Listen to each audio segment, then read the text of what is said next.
হরে কৃষ্ণ। আজ 26শে আষাঢ় 1433 ও 11ই জুলাই 2026 শনিবার, একাদশী যোগিনী। এই যোগিনী একাদশীর দিন আমি ভাগবত পাঠ করছি। আজ আমি পাঠ করছি ভাগবতের চতুর্থ স্কন্দ দ্বিতীয় ভাগ সপ্তবিংশতি অধ্যায় পুরঞ্জনের নগরীতে চণ্ডবেগের আক্রমণ, কালকন্যার উপাখ্যানের শ্লোক 6 থেকে 8। হরে কৃষ্ণ হরে কৃষ্ণ কৃষ্ণ কৃষ্ণ হরে হরে, হরে রাম হরে রাম, রাম রাম হরে হরে। শ্লোক 6। তস্যাম জন অৎপুত্রান পুরঞ্জন্যাং পুরঞ্জন শতান্যেকাদশ হবিরাড়ায়ুষর্ধমথাত্মগাত।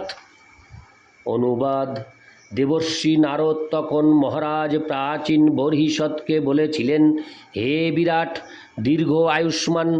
এইভাবে রাজা পুরঞ্জন তার পত্নী পুরঞ্জনীর গর্ভে 1100 পুত্র উৎপাদন করেছিলেন, কিন্তু এই কার্যে তার জীবনের অর্ধভাগ অতিবাহিত হয়েছিল।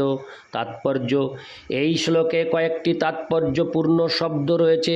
তার প্রথমটি হচ্ছে একাদশ শতানি। পুরঞ্জন তার পত্নীর গর্ভে 1100 পুত্র উৎপাদন করেছিলেন এবং সেই কার্যে তার জীবনের অর্ধভাগ অতিবাহিত হয়েছিল।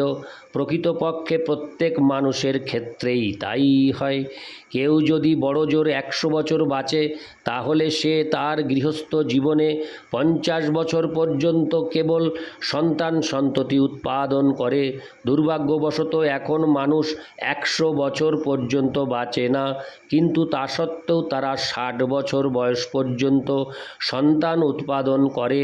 আরেকটি বিষয় হচ্ছে যে, পূর্বে মানুষ 100 থেকে 200 পুত্র কন্যা উৎপাদন করতেন।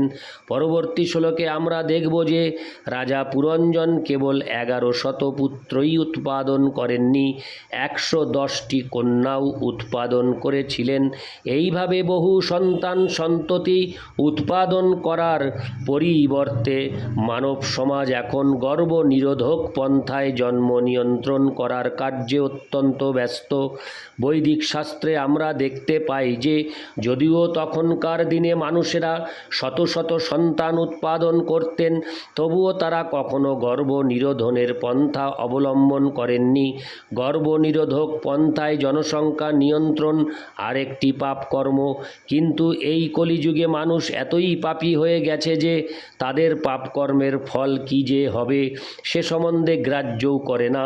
রাজা পুরঞ্জন তার পত্নী পুরঞ্জনীর সঙ্গে শয়ন করে বহু সংখ্যক সন্তান উৎপাদন করেছিলেন, কিন্তু এই শ্লোকে তাদের গর্ভ নিরোধক পন্থা অবলম্বন করার কোনো উল্লেখ নেই। বৈদিক শাস্ত্র অনুসারে গর্ভ নিরোধনের উপায় হচ্ছে যৌন জীবন থেকে নিবৃত্ত থাকা। এমন নয় যে মানুষ অবাধে স্ত্রী সম্ভোগ করবে এবং কোনো কৃত্রিম উপায় অবলম্বন করে গর্ভ নিরোধ করবে। মানুষের চেতনা যদি সুস্থ থাকে, তাহলে তিনি তার ধর্মপত্নীর সঙ্গে পরামর্শ করে এবং সেই পরামর্শের ফলে বুদ্ধিমত্তা সহকারে জীবনের মান নির্ধারণের যোগ্যতা অর্জন করে জীবন পথে অগ্রসর হন। অর্থাৎ কেউ যদি সৌভাগ্যবশত সুশীলা ও বিবেকবতী পত্নী প্রাপ্ত হন, তাহলে পরস্পর আলোচনা করে তারা স্থির করতে পারেন যে মানব জীবনের উদ্দেশ্য হচ্ছে কৃষ্ণ ভক্তির পথে অগ্রসর হওয়া, বহু সংখ্যক সন্তান উৎপাদন করা নয়।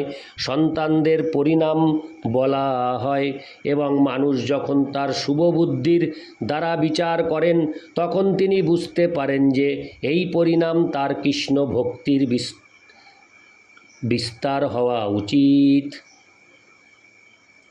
এই পরিণাম তার কৃষ্ণ ভক্তির বিস্তার হওয়া উচিত, অর্থাৎ অধিক অধিক সন্তান উৎপাদন না করে অধিক অধিক কৃষ্ণ ভক্তির বিস্তার করা উচিত। ইতি শ্লোক 6। শ্লোক 7।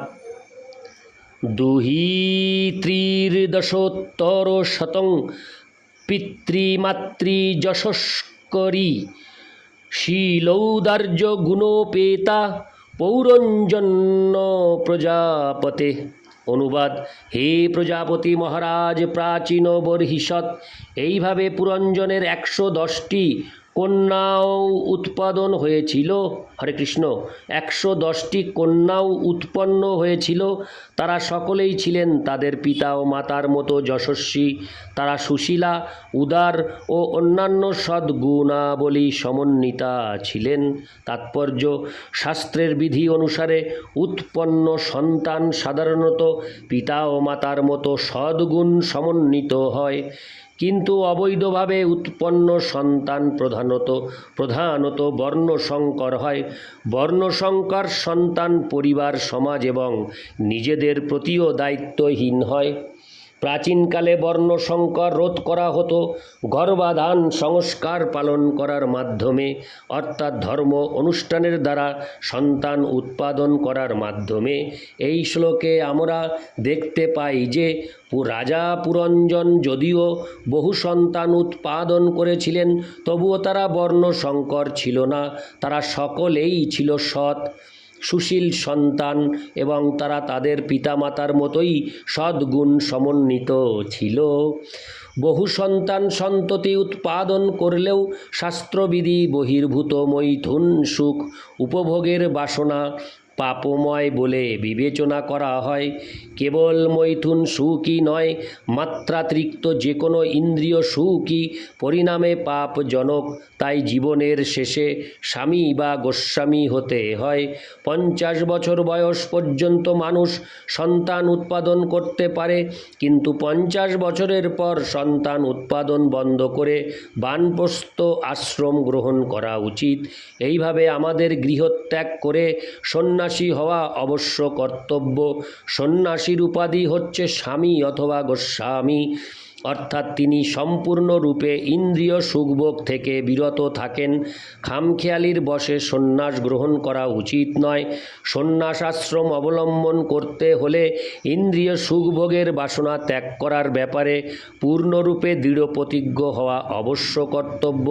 রাজা পুরঞ্জনের গৃহস্থ জীবন অবশ্যই অত্যন্ত সুখের ছিল। এই শ্লোকগুলিতে উল্লেখ করা হয়েছে যে তার 1100 পুত্র এবং 110 জন কন্যা ছিল।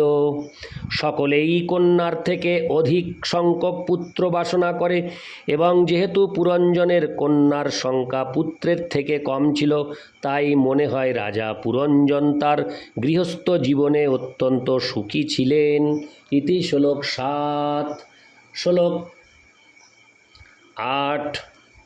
সপঞ্চালপতি পুত্রান পিতৃবংশবিবর্ধনন দ্বারৈ সংযোজয়ামাস দুহিত্রী সদৃশৈর্বরৈ। অনুবাদ: তারপর পঞ্চালপতি রাজা পুরঞ্জন তার পিতৃবংশ বৃদ্ধি করার উদ্দেশ্যে তার পুত্রদের উপযুক্ত পত্নীর সঙ্গে বিবাহ দিয়েছিলেন এবং তার কন্যাদেরও যোগ্য বরের সঙ্গে বিবাহ দিয়েছিলেন। তাৎপর্য: বৈদিক প্রথা অনুসারে প্রত্যেকেরই বিবাহ করা উচিত। সন্তান উৎপাদনের জন্য পত্নীর পাণিগ্রহণ করা উচিত এবং সন্তানেরা কালক্রমে পিণ্ডদান, দাহ আদি ঔর্ধ্বদেহিক অনুষ্ঠান সম্পাদন করার মাধ্যমে পূর্বপুরুষেরা যেখানেই থাকুন না কেন তাদের সন্তুষ্টি বিধান করতে পারেন। শ্রী বিষ্ণুর উদ্দেশ্যে নৈবেদ্য অর্পণ করাকে বলা হয় পিণ্ডোদক, এবং বংশধরদের কর্তব্য হচ্ছে পূর্বপুরুষদের উদ্দেশ্যে পিণ্ডদান করা। পাঞ্চালের রাজা পুরঞ্জন কেবল তার নিজের দাম্পত্য জীবনেই তৃপ্ত হননি, তিনি তার 1100 পুত্র এবং 110 কন্যার দাম্পত্য জীবনেরও আয়োজন করে গিয়েছিলেন। এইভাবে সম্ভ্রান্ত পরিবার রাজবংশের স্তরে উন্নীত হতে পারে।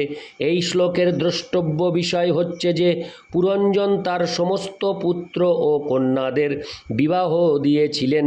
পিতামাতার কর্তব্য হচ্ছে তাদের পুত্র ও কন্যাদের বিবাহের আয়োজন করা। বৈদিক সমাজে এটি পিতামাতার একটি দায়িত্ব।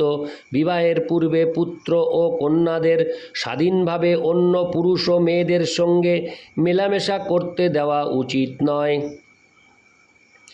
এই বৈদিক সামাজিক রীতিটি অবৈধ স্ত্রীসঙ্গ অথবা বর্ণসংকর, যা বর্তমান সময়ে বিভিন্ন নামে প্রবলভাবে প্রচলিত হচ্ছে, তা রোধ করার ব্যাপারে খুব সুন্দরভাবে প্রয়োগ করা যেতে পারে।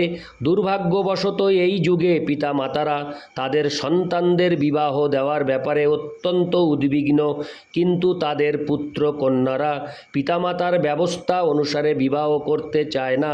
তার ফলে সারা পৃথিবী জুড়ে বর্ণসংকর প্রবলভাবে বৃদ্ধি পেয়েছে। ইতি শ্লোক 8।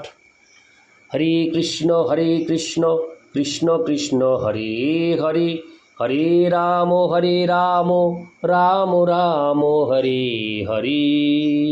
হরে কৃষ্ণ।